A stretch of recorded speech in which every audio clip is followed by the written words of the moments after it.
my name is Simon Locke. I'm the founder and CEO of CommunicationsMatch. Today I'm delighted to be with Richard Levick. He's the chairman and CEO of Levick, a crisis and public affairs focused communications firm. Now, Richard, let me ask you a question. What do you think are today's best practices when it comes to digital communications? Well, I think, really the most important thing is that you have to have integrity. I think the great challenge that's going to start impacting particularly communications firms, the public relations firms, is what are the practices that we're using? We're all talking about fake news, but what's the blowback? Propaganda has been here since the second term of the Washington administration, really before that, and as part of the American Revolution. So what happens to communications firms if we're engaged in tools which, as we become ever increasingly transparent, are found not to be the kind of ethical and credible approach that we should be taking? So how important is it to understand in that context maybe the behavior of audiences, when we're thinking about how to engage with them? Well, this is absolutely essential. I think you've hit the nail on the head. And what's so amazing, I think, is that from a brand perspective, companies are so good at understanding their audiences.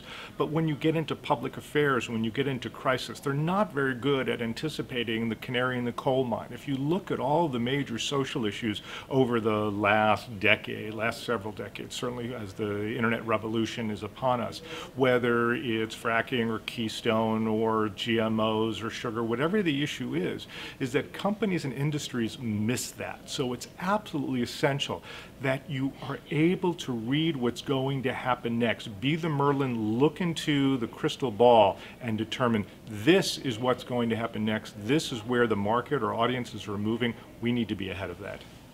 My last question would be, in that context of understanding behaviors, are there things that companies should be thinking about to prepare for a crisis, knowing the crises that happen these days very quickly and social media can speed them up rapidly? Well, of course, there are so many things that one should be doing.